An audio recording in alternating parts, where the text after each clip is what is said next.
blame you for enabling me. Then I take responsibility for anything. It was Amanda. She enabled me. So, a book that I have to talk about, I probably don't have to talk about, but I have to talk about because I really like John Banville as a writer of literary fiction, and he's done he did these mysteries under the name Benjamin Black for a lot of years, and he came out 3 years or so ago, and we published Snow. To great critical acclaim. He published it under his name, John Banville, and he's continued. This is the third book in that series, and it's a really good series. It's a really good character. Ireland is a really good character in these books. In the last book, he sort of went off path and left Ireland for Spain for a little bit of Spain time, and that doesn't usually work. For me, when an author leaves their very well-known path, and they leave their patch and go out and try to write about New Orleans or someplace, hardly ever works very well. But he didn't skip a beat. But he's back in Ireland. It's back to dark and dreary. It is the same cast of characters, our same detective, and in this case, yet another murder, and a young woman.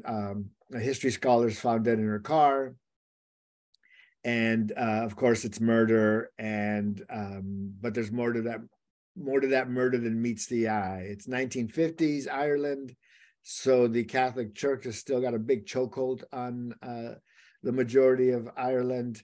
It is the time, I mean, it never let up from the Easter Rebellion through 96, whenever peace was pretty much done with Bill Clinton. It's always been volatile there, but the 50s, we were gearing up for the 60s, which were really volatile. So it's a really interesting time in Irish history. It's a really interesting murder, and the way he pieces everything together again is just brilliant. And I just think, he brings me great joy. So I like to make sure that I recommend the next John Banville, because really the series is, I'm looking forward to the next one already. One of the greats. You're lucky that you get to talk about him all the time, Gabe. I know. One of those stalwarts on anybody's list. So just steady. So wait, this is, you said it's part of a trilogy?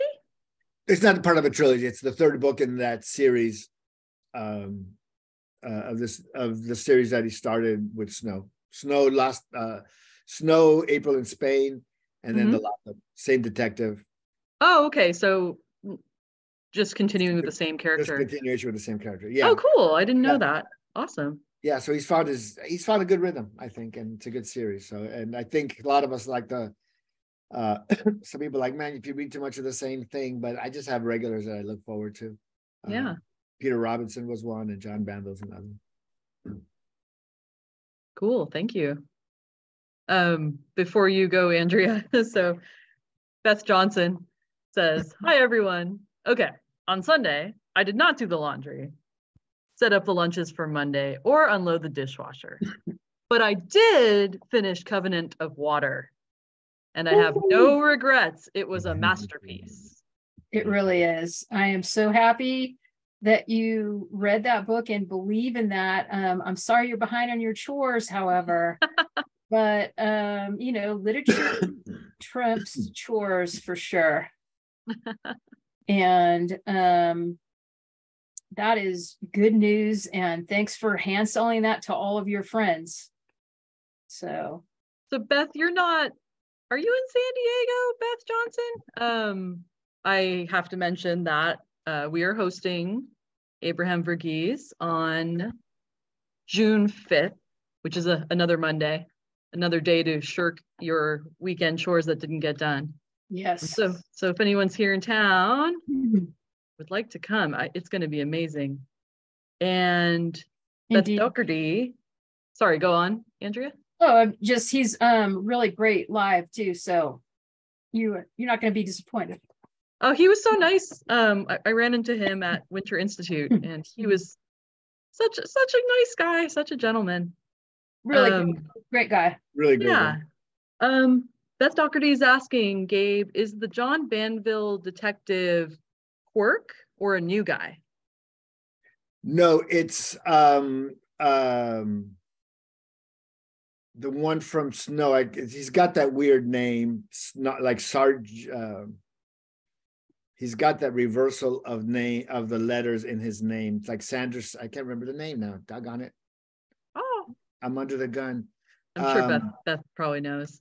Yeah, what is the name of that the detective? Hey, at least you didn't like mix up Christina Garcia and Anna Castillo. So like you're ahead of the game still, babe. You know, every time somebody asks me what's good on this list, I like, oh, I just shut down. I'm like an embarrassed little kid. Stratford is the not Stratford. Strafford is the detective's name. And I want to ask Beth Doherty too. Sorry to interrupt again. Are you going to? And is it pronounced Boucher Khan? Boucher? Boucher Khan. Boucher Khan. Are you going, Beth Doherty? Are you coming to San Diego for it? It'd be really neat if you came to town. I know you went last year, so anyway, okay, Andrea's turn. Okay, can I share my screen? Of course. Sorry, everybody, it's amateur hour. Okay. It's fine. My first book that I am very excited to talk about is The Lost Journals of Sacagawea by Deborah Magpie Erling, who wrote the award-winning and critically acclaimed Perma Red. This book was first written in verse and then translated into prose, which really shows up in the writing. It's very poetic and lyrical. And basically, it's beautiful. It's totally gorgeous, yet devastating. And it's just one of those novels that challenges the prevailing historical notions of a historical figure that has moved into myth in this country and stereotype. And she does it really well. Erling is a Native person herself, and so like takes all of her traditional knowledge and applies it to this book. The first probably about, I don't know, 25-30% of the book is an absolutely beautiful rendering of Native American, well, at that point, just indigenous, like the North American village life pre-European contact. So it's this really beautiful rendering of that based on historical, archaeological, and traditional Native lore. And then it moves into what happens when Sacagawea is forced to help some explorers. And we know that part of the story, but this is just one of those books that's unforgettable. It's a very important book. It's beautiful. Like I said, it is devastating. It's not always easy to read. It is an Indie Next pick for June. So everybody across the country in the indie bookstores loved it. Let's see. Susan Power, a great author, says, Erling reclaimed Sacagawea from non-native histories and characterizations and restores the fullness of her being. She unflinchingly depicts complexities of a girl navigating layers of trauma, yet preserves Sacagawea's agency and power. Erling's Sacagawea tells us a new story, closer to the bone, in gorgeous, startling, revelatory prose. The author commands the English language in profound ways, shapes it to her purposes, and designs a new speech. Holy cow, okay? How beautiful is that? I mean, that's one of those sort of one of those like quotes that you always want to get an endorsement like that says that you're rendering the language anew. Yeah, I mean, and those are the kinds of endorsements that she's getting. It's getting reviewed widely and well. Daniel Slager, who is the editorial director / publisher at Milkweed Editions, whose book this is, says this is the best book, the most beautiful book that he's ever edited, which is saying a lot. So, run down to Warwick's and pick up a copy. This is $26. It's out tomorrow officially, but it is on the shelves now. The Lost Journals of Sacagawea. Does Milkweed do a lot of fiction? It does a lot of fiction, yeah. It's known for its nature writing, publishing a lot of great nature writing and poetry, but it does have quite an interesting fiction list that does include a lot of native writing. So this is right in their wheelhouse, really. So. And would you mind just for a minute talking a little bit about Milkweed? Because they're kind of different when it comes to a publisher. Yeah, Milkweed is one of the publishers that small indie publishers that I am particularly proud to rep. I've been now repping them for going on 25 years, which is crazy. It'll be 25 years in August. Wait, 25 or 45? 25. 25, okay. Good. 45. Well, I heard 45. Now I'm like, so you started when you were 10 years old? Yeah. Anyway, they're a nonprofit. And their whole vision is to publish into the fields that I was talking about before: nature, writing, poetry. They do a lot of science books that are talking about climate change, ecology, that sort of thing. And with an emphasis on indigenous authors. But they go further afield. They also have a bookstore in Minneapolis. So they have a storefront as well. And they're good folks there. We love them, and it's just a joy, a pleasure, and an honor to represent them for sure. Cool. Yes, Beth, another awesome Minneapolis house. So much good stuff from that city. I will talk about, really excited about this book. This is, it's from Del Rey. It's called To Shape a Dragon's Breath, and it's the first in a new series. Oh, the author's name is Moniquil Blackgoose. I hope I'm pronouncing that correctly. And this, I enjoyed this so much. It would be good for young adult readers. It's good for adults. And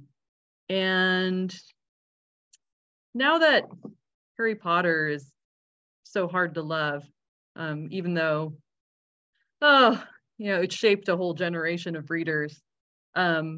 This book definitely evokes that great hero's journey of a young person discovering their powers and going off to learn magic at school, like an official magic school. In this case, though, the main character is a young indigenous woman who accidentally imprints on a baby dragon. And in this alternative world, that's a lot like Earth, but it's definitely different, a different timeline or storyline. You have to go to a school to learn how to control the dragon, or else it becomes dangerous. But our protagonist is indigenous and is, I think, one of the first indigenous people to have a dragon. And there's a lot of the Dragon Academy is basically run by colonizers, and so she's just a great character, and she's 15 years old and is strong and brilliant and has to figure out how to navigate this new world. And it put me in the mind of Anne McCaffrey's Dragon Singer, which I loved when I was younger. But in this, it's this great new voice. So I highly recommend To Shape a Dragon's Breath. And it comes out, it's out already. I think it just came out last week or the week before. More Gabe's good turn. science fiction fantasy out there. Yes. I will take you to the land of size. Size does matter. I was just watching a Friends. So size matters. It is a very, people are all dismissive of size. Sometimes it's just size. It's like a number. It's just a number when you're getting older. It's a very definite number as you get older. And size matters, whether it be big or small. So it's in a book, of course, when you think size, you think of large things. So you immediately, humans have been drawn to large things and monolithic things forever. The Ayers Rock in Australia, the big rocks of Yosemite, giant mountains, totems, things that are large, whether man-made or in the natural world, we are drawn to for some reason. So our author here, the very brilliant Vaclav Smil, who has written like so many bestsellers, is one of these math geniuses and math guys. But he's not boring. He brings, of course, everything is explained by math, apparently, in this universe. I always appreciate it. It baffles me. What they can do with like 2 letters and a number. And he understands numbers, and he's also a multidisciplinarian. He's not just a math guy. He also has various interests. So he's interested in history. He's interested in economics. All that comes into play in this book. So he's talking about size. Let's say, for example, sometimes the limitations of what one can build due to circumstances, whether they be environmental or whether it be that the tools had not been invented to go above a certain height, something like the flying buttresses that allowed these huge cathedrals to develop. Again, huge cathedrals. So he starts looking at all kinds of systems, from cathedrals to atoms to things that make up the human body, gives us new insights on some of our biggest challenges, like income inequality, the spread of infectious disease, the uneven impact of climate change. A lot of this is explained really intimately and scientifically, and very accessible reading. What makes a human society too big? What makes a human being too big? Why the majority of American CEOs are taller males?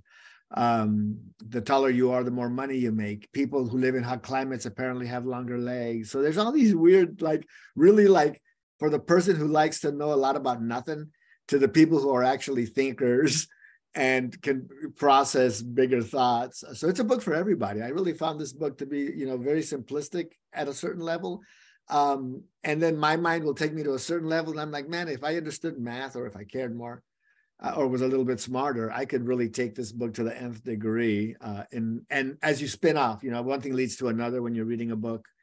I remember reading Robert Graves, and then the next thing I know, I'm reading the 12 Caesars, and then I'm reading Cicero, and then I'm reading about, then you just bred out and you go crazy. So this is a book that's going to send you in 1,000 different directions, and just fascinatingly, down to how a microchip works and what it is, so size, in that case, small size matters because it's about fitting in somewhere. So I could go on and on, but I'll leave something for y'all to read. This is one of those books that just has a gift all over it, right? I mean, somebody who's curious about, different disciplines, and you don't know what to get him or her. Exactly. This is a perfect book for somebody that. who's curious. Yeah. Yeah, exactly. I can see this selling really well over the holidays, through the holidays and beyond. I mean, that's a great little title for you guys. Yeah, I think it's a fun book. It's been a fun book to sell. I think it'll be a fun book for the booksellers to put their hands on and give it to somebody. It went on sale last Tuesday. I had so many books last Tuesday. I had to hold some off for this week, but so it's in the stores now. Cool. It sounds like it would appeal to someone who maybe like Staniel Pink or I mean, the Gene book that's out. What's his name? It's got a new book that did the Gene book.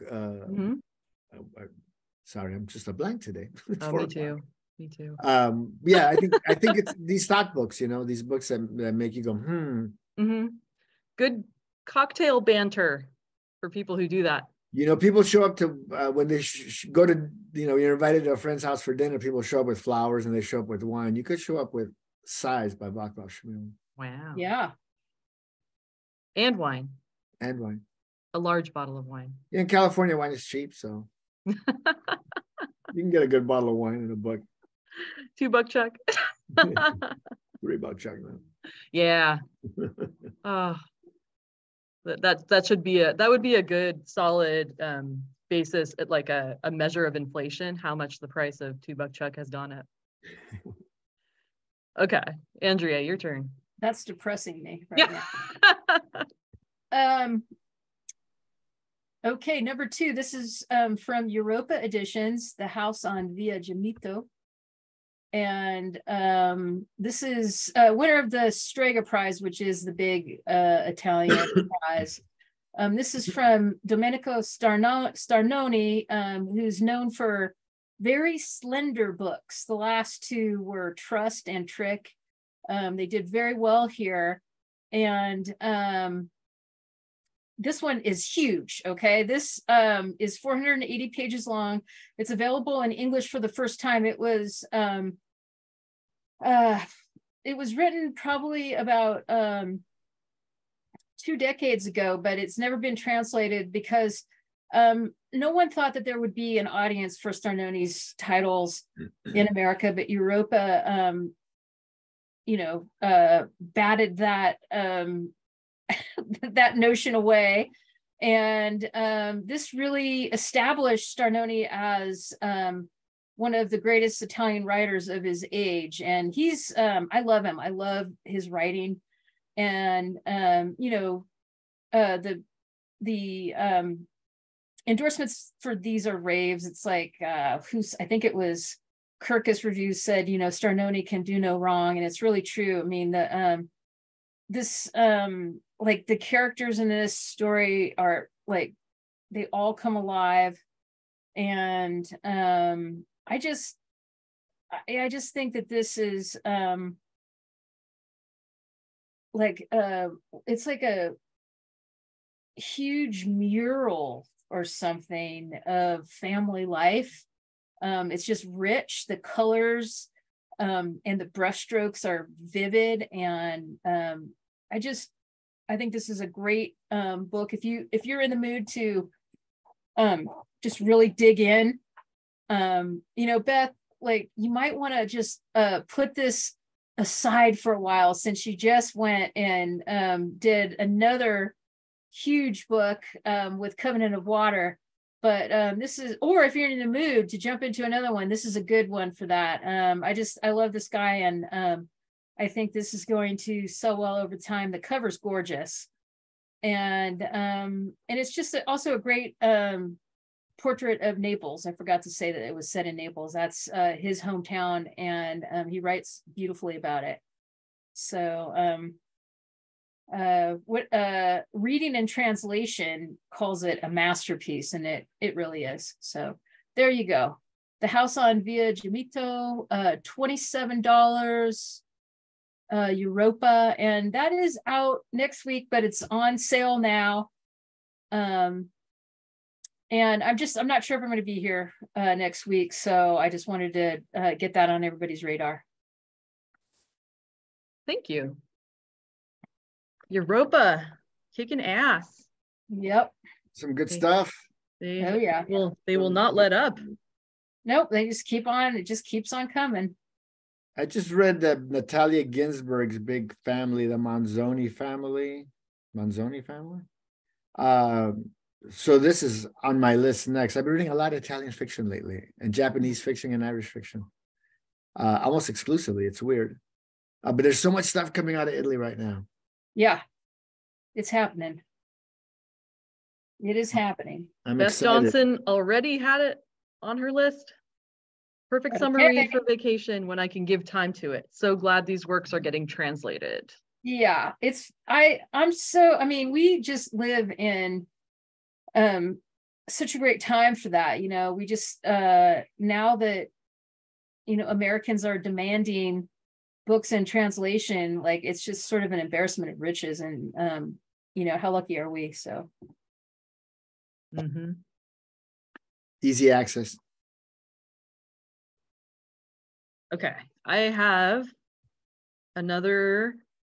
This is in the sci-fi realm, and this is Titanium Noir by Nick Harkaway, and this is a Knopf book. I never know how to say that out loud, and I didn't know I was going to until I tried. So there is a blurb from William Gibson. If you are into this sort of book, cross-genre brilliance from the superbly talented Nick Harkaway. I'm not a huge mystery or thriller reader, but I really do love a good noir and a great character. And our main character, Cal Sounder, he's a private eye. But this world that this takes place in is a dystopian near future, but there's this flavor of Greek mythology in this world. And I don't want to say too much about it, but someone is found murdered and he has to find out who did it. And it's just so well done. And I finished it and I was sad. And then I found out this is the first for this character. Yeah, so I'm very excited. So if you're into a good noir, if you like cyberpunk, very well written, and a character you'll be rooting for. So that's cool cover. Titanium Noir. yeah. Cool cover. The cover matches your art too. Check it out. Oh. I accessorize according to books. I know, very nicely done. Okay, lightning time. Lightning's gonna strike right now. No need to be too quick. Take your time. I only have one speed, girl. I can only go 110%. Try to take it down. Linwood Barclay. So this is one of the best thriller writers that a lot of people have never read. He came over to us from Random House. And I read his first book that he did with us, Elevator Pitch. And like I've told you before, I'm not huge on the thrillers as I was when I was a younger reader. They've gotten twisted and annoying, and it's hard to find a good one. And so there's very few people that I read thrillers of. But my Random House rep in the Seattle area, my colleague up in the Seattle area, is a big Linwood Barclay reader, so he recommended him to me. Tells a good tale. This is one of his really good ones, I think. And the premise is a young man whose father leaves him when he's really, really young, and the last words his father says, "Your dad's not a good man.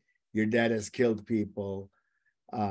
And as he's being taken away by the witness protection people. So his father has obviously been involved in stuff, and he's taken away, and he and his mom are left to fend for themselves, and they move along in life. And we pick up years later with our protagonist, and he is now his name is Jack, and he is now a young writer. He's getting by with the little bit of money he made on his first fairly successful book, when he's contacted by the federal government, and they're contacting novelists, and they're using novelists to create best. So you got to stretch on the thing, but there's a payoff. So they're using novelists to create legends and backstories and histories for their various people that are going to go into the witness protection plan. So they'll have like this sort of outline a creative outline of who these people could possibly be. So a little bit of a stretch, I thought, but then when you get into it, it just keeps going. So the cool thing is, so now he's on the inside and he's thinking, oh, maybe I could find my dad. But recently his dad hasn't contacted his handlers and he's out in the wind. And how is he ever going to be able to try to make contact with him if no one knows where he is? But he's going to keep trying, right? So our plucky hero keeps going. And it's a fun, twisty, turny, fast-paced read. Great beach read, great summer read. And I think there's a good payoff when you get to the end. But it's that kind of a book. It's a good airplane book. It's a book, good beach book. Lounging by the pool with people making noise. You can, run right through it. And fun story. Cool. Yeah, it can get a little bit precious or just silly when you've got a character who is a writer and it's something that kind of premise, but that sounds like it's well done. Yeah, when it works, sometimes you do have to be like, I mean, I know you got to write a book a year and it's how many, but you work on something to try to get something a little different. So he starts on the front end, but I thought it was going to be clunky and it wasn't, it worked okay. So I was kind of like, otherwise I wouldn't be talking about it, but he's a pretty good thriller writer. Sounds fun. Thank you. Andrea. Okay, what's going on? Okay. Thanks for your patience. I want to talk about Orphan Bachelors. This is from Grove Press. Cool cover. Yeah, we love it. This is by Fei Mian Ying. And this she's a novelist. She wrote Bone and Steer Towards Rock, and this is just an extraordinary memoir centered around her beloved San Francisco, where she grew up in Chinatown, but also going into the trials and travails and triumphs of her family that is trying to build a life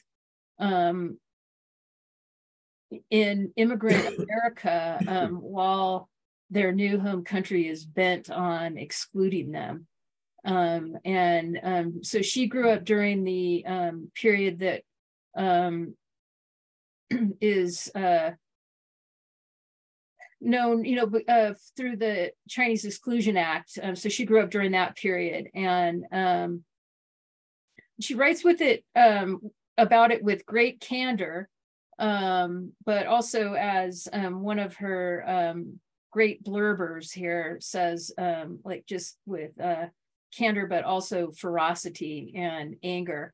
And it's really interesting because you look at all of the major blurbs, and three standouts for me, that are completely different, but have come to this book because of the power of the writing and the storytelling, are Gis Jen, Ishmael Reed, and Gretel Ehrlich. So that is quite a range of writers, right, who chose to endorse this book for Grove. So that's really nice to see.